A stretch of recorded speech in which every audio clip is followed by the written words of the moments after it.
All right, again, we're looking at the key of E here in the first box. These are imaginary notes. They can't be played. They're below, they're 2 frets below the fret nut here. E's been promoted to root, okay, from, let's say, G, where E is the 6th of G. Now E is the root of E, okay. Now we have an E-shaped root chord, which is root 5, 5 being B, E, and G sharp, okay. All right, so it's root, and we go to B the 5th, then we go to the E again, then we go to the G sharp, and then up to the B again. The 4th of E is A, and right there, root 4, 6. Now, you know, second inversion root 4, 6 is A shape, but what are the actual notes that these numbers fall on? Okay, that's the thing. The root falls on E. The 4th here, as you can see, falls on the A, so it's E, A, and then the 6th is C sharp. So the 4th is A4 is C sharp.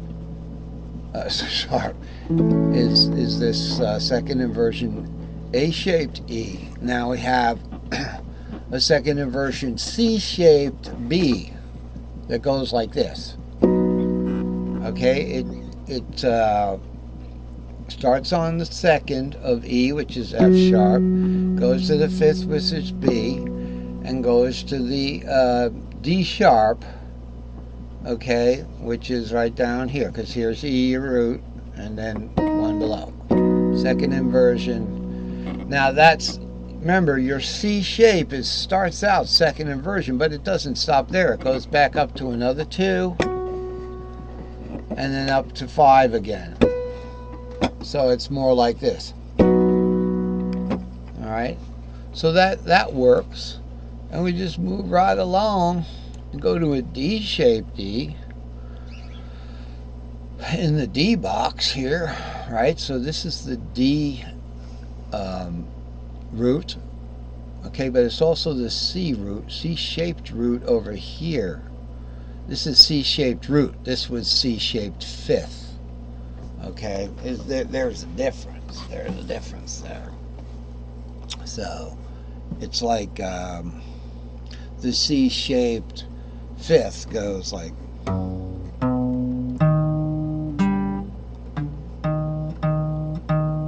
Okay, we can't get that other 2.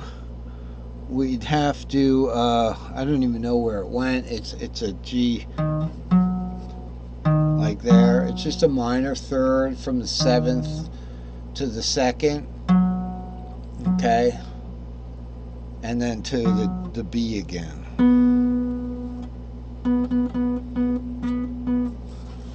All right, well, actually the B was on the B string.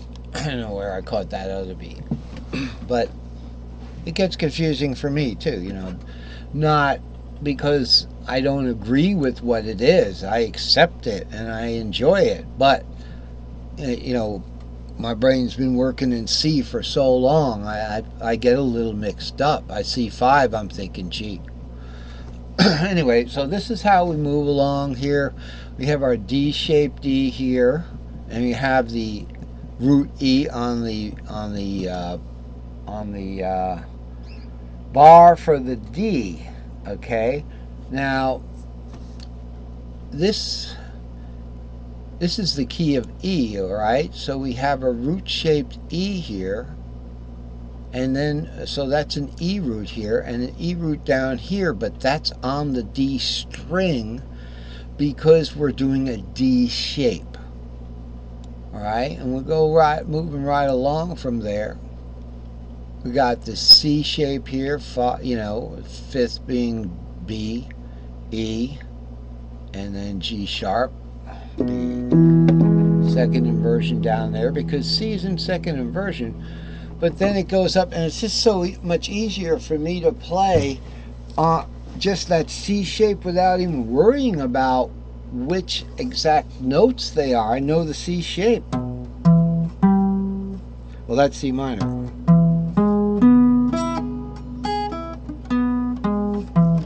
See how easy it is, because it's just a C shape.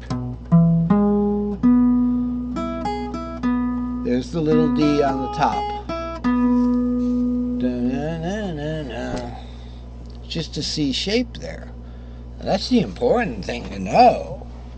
You know, you don't want to be reading notes as if you were on the piano. I mean, when I'm playing piano, like, I can almost make these shapes without the piano there. I kind of know where they are. Well, that's kind of what's going on the guitar. So Cage does that for you. You know, we have the other E shapes. Here's G-shaped root. So it's way up here on the octave, but you also have on the G string, you have the E. And when you bar that to make a G chord, neglecting the lone wolf seventh, you're going to get the root of that G shape on the G string. And then you got your G roots up there. They're the roots to E. That's why it's G-E. E-D is the root of the E-shaped fingered action notes. So you just way up here, where the E. Okay, that's way up here. That I don't know why that's up so high. I guess it's just my guitar. If I had an electric or something, it'd be easier, right? So it's way up here.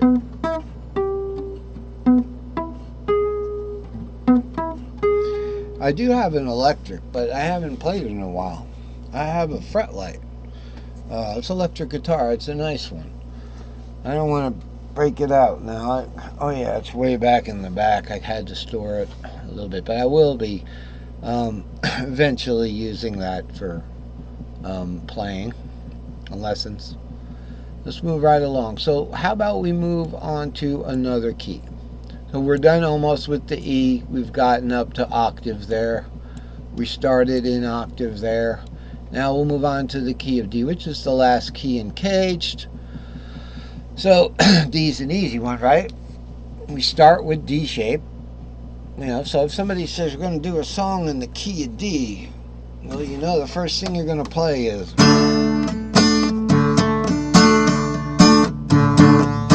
you know, but now the root of that D is the D string.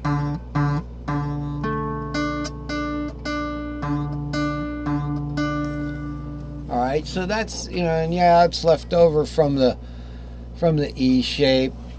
Okay, with the fingered E there.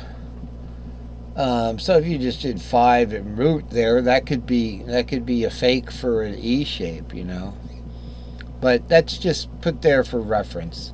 If we looked up on the or the other way, on the octave, you'll see the E shape there. 5, root 3.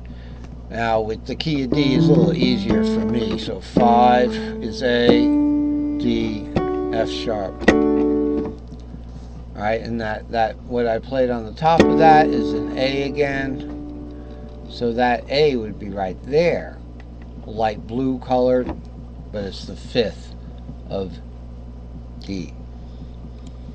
So let's look what we got. We start here with our D root shape. So key of D, D root shape. The first box, which starts down here in Nowhereville, you're not going to be able to play those, is D, G, and A. Okay, the D, you can play this little guy up here, and you can play the bar D that I just played. You can play the G because you're going to start on E. E is the 2nd of D, and just play a G shape there.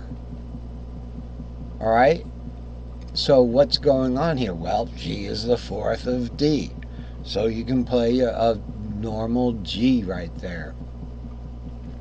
A is the 5th, and you're going to be able to play a normal A there. Okay, and that's the first box in the key of D. Looking back at C, at E rather,